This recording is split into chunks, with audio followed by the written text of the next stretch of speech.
Hello learners, I am Devashish and welcome to my English institute YouTube channel.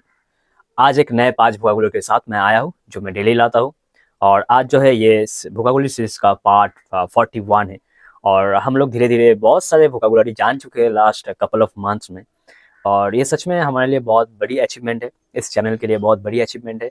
आप मेरे साथ बने रहिए, हम सीखेंगे बहुत कुछ इंग्लिश के।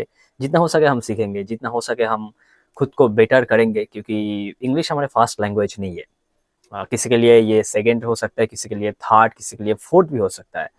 बट मेरे लिए इंग्लिश है थर्ड है, क्योंकि मेरा पहला जो मदर टंग है वो है बंगाली, सेकंड है हिंदी और थर्ड है इंग्लिश। बट मैं सीख रहा हूँ, आपको भी सिखा रहा हूँ, और ये मेरे लिए बहुत बड़ी चीज़ है।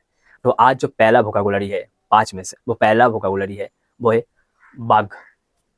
बाघ का मतलब होता है कीड़ा। बाघ का मतलब होता है कीड़ा, जो छोटे छोटे कीड़ा होता है उनको हम कहते हैं बाघ। तो बाघ के कुछ एग्जाम्पल और सेंटेंस देखते हैं, जैसा मैं करता हूँ। Can refer to an insect, an error in software, an illness or to annoy someone. इन बाघ को, बाघ मतलब होता है कीड़ा, ये पहले हम जान चुके हैं। लेकिन इन बाघ को हम बहुत तरीकों से यूज कर सकते हैं। कैसे यूज कर सकते हैं? जैसे can refer to an insect, इस जगह यूज करेंगे। और error in software, error software में कुछ एरर हो जाता है, उन चीज को हम बाघ कहते हैं। सेकंड होता है एन इलनेस, किसी का सेहत अच्छा नहीं है, उन जगह पर हम यूज कर सकते हैं। और टू एनॉय समवन, अगर आप किसी को डिस्टर्ब कर रहे हैं, एनॉय कर रहे हैं या बॉदर कर रहे हैं, उन जगह पर हम इन चीज को, इन बाघ को यूज कर सकते हैं।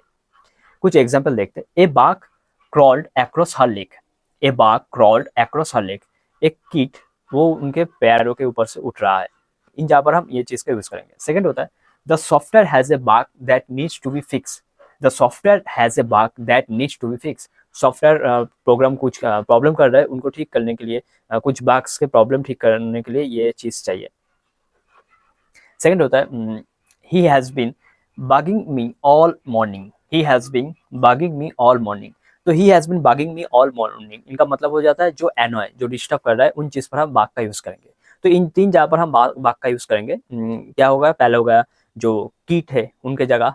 फिर होता है सॉफ्टवेयर में कभी प्रॉब्लम होता है, उन जगह पर हम बाग का यूज करेंगे। और सेकंड होता है जो मैंने कहा था कि किसी ने अगर आपको डिस्टर्ब किया, उन जगह पर हम बाग का यूज करेंगे। सेकंड वोकैबुलरी होता है वो होता है स्कार। स्कार का मतलब निशान या दाग। आप खेलते खेलते कई बार गिर चुके हो, जो बचपन में हम गिर चुके हैं, साइकिल चलाते वक्त या दौड़ने के वक्त, या अभी भी होता है, तो उन चीज का निशान रह जाता, वो दाग नहीं उठता। तो उन दाग को हम कहते हैं स्कार। क्या कहते हैं? स्कार। कुछ एग्जाम्पल देखते हैं। Describe physical marks that the effect of emotional damage और marks on object. Describe physical marks the effect of emotional damage और marks on object. Physical damage पर हम यूज कर सकते हैं, या the effect of emotional damage पर हम इन चीज का यूज कर सकते हैं। किसी ने आपको कुछ भला बुरा कह दिया, तो वो एक निशान, ये दाग रह जाता है दिल पर, दिमाग पर, तो उन चीज पर, उन जगह पर हम स्कार का यूज करेंगे। इनको सेंटेंस देखते हैं। He had a long scar on his forehead from A childhood accident. He had a long scar on his forehead from A childhood accident. उनका एक निशान था बचपन में, वो छोटा, जब छोटा था तो उनका कुछ एक्सीडेंट हुआ था, उसके लिए वो स्कार, वो निशान अभी तक रह गया या था। तो इन जगह पर हम यूज कर सकते हैं, क्योंकि ही हैड है यहाँ पर। हैड हम तब यूज करते हैं, जो मैंने कहा था कि ये हैड का यूज करना, हैव का यूज करना, ये सब जो एडवांस टेंस है, उस जगह पर हम इन चीज का यूज करेंगे। वो मैं बताऊंगा जो मेरे वीडियो आएंगे। Second example, the divorce left her with deep emotional scars that took year to heal. The divorce left her with deep emotional scars that took year to heal. वो जो डिवोर्स हुआ, उनके लिए वो बहुत बड़ी चीजें हील करने के लिए कई साल लग गया। तो इन जगह पर हम स्कार का यूज करेंगे। थर्ड वोकैबुलरी होता है रेस्ट्रेंट। रेस्ट्रेंट, रेस्ट्रेंट का मतलब जो नियंत्रण, जो संयम होता है, जो खुद के ऊपर, जो बहुत डिसिप्लिन होता है हर चीज़ के लिए, अपने खाने के लिए, अपने हैबिट के लिए, या अपने पढ़ाई के लिए, जो अपने माइंड को नियंत्रण रखता है बुरे हालत में भी, उन लोगों को, उन पर्सन को, उन सिचुएशन को हम कहते हैं रेस्ट्रेंट। रेस्ट्रेंट का मतलब हो जाता है संयम या नियंत्रण। इससे रिलेटेड कुछ पहले डिस्क्राइब देख लेते हैं। ए लिमिटेशन और the act of controlling own self. A limitation और the act of controlling own self, जिनके खुद के ऊपर कंट्रोल है, जिनके खुद के इमोशन पर, जितने टांग पर, जितने जो बाकी सारी चीजें, हर चीज में उनका कंट्रोल है, तो उन चीज़ को हम कहते हैं restraint. Example, she showed remarkable restraint and did not respond to the insult. She showed remarkable restraint and did not respond to the insult. वो जो एक रिस्पॉन्ड किया, कई कई लोग आपको गलत शलत बोल कर चले जाते हैं, मतलब क्रिटिसाइज करके चले जाते हैं, आपके ऊपर हंसते हुए चले जाते हैं, लेकिन उस वक्त आप कैसे खुद को कंट्रोल करते हो अपने टांग पर, अपने माइंड पर, उन जगह पर हम रेस्टेंट का यूज करेंगे। और यहाँ पर यही बोला। फोर्थ वोकाबुलरी है वो है पिंच। पिंच ये बहुत नॉर्मल सी वोकाबुलरी है। पिंच का मतलब हो जाता है चुटकी या चुबन। चुटकी या चुबन। जैसे describe a physical squeeze, a small amount, a feeling of being restricted or a situation of need।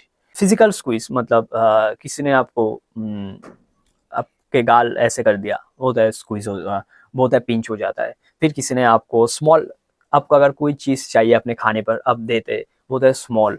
And फिर आपका आता है फीलिंग ऑफ बीइंग रिस्ट्रिक्टेड और ए सिचुएशन ऑफ नीड। कोई भी चीज़ आपको चाहिए सिचुएशन के बेस पर, तब हम पिंच का यूज़ करेंगे। कुछ एग्जाम्पल देखते हैं। Add a pinch of salt to the recipe।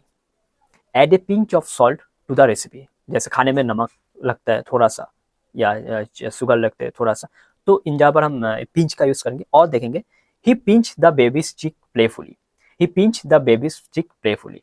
वो लोग मतलब बच्चे को हम पिंच करते हैं ऐसे, बेबी को या बड़े को जिनके गाल इतने चिक थोड़ा अच्छा लगता है, तो उन जगह पर हम पिंच का यूज करेंगे।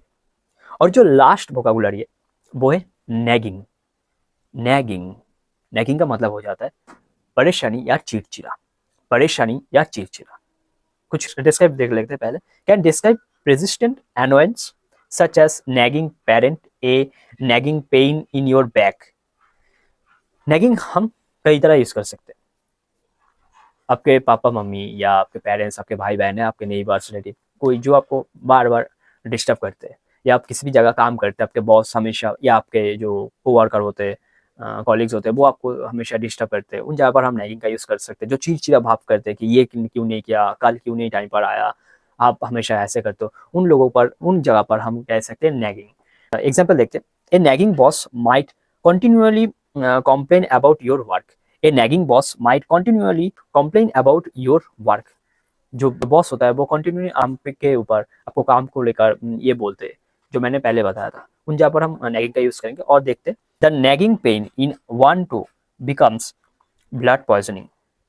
The nagging pain in one the becomes blood poisoning. मतलब जैसे कहा था कि पेन भी हो सकता है, उनके जो टो में प्रॉब्लम हुआ था उनके वजह से वो ब्लड पॉइजन हो गए उन जगह पर, तो इन जगह पर हम नैगिंग का यूज कर सकते हैं।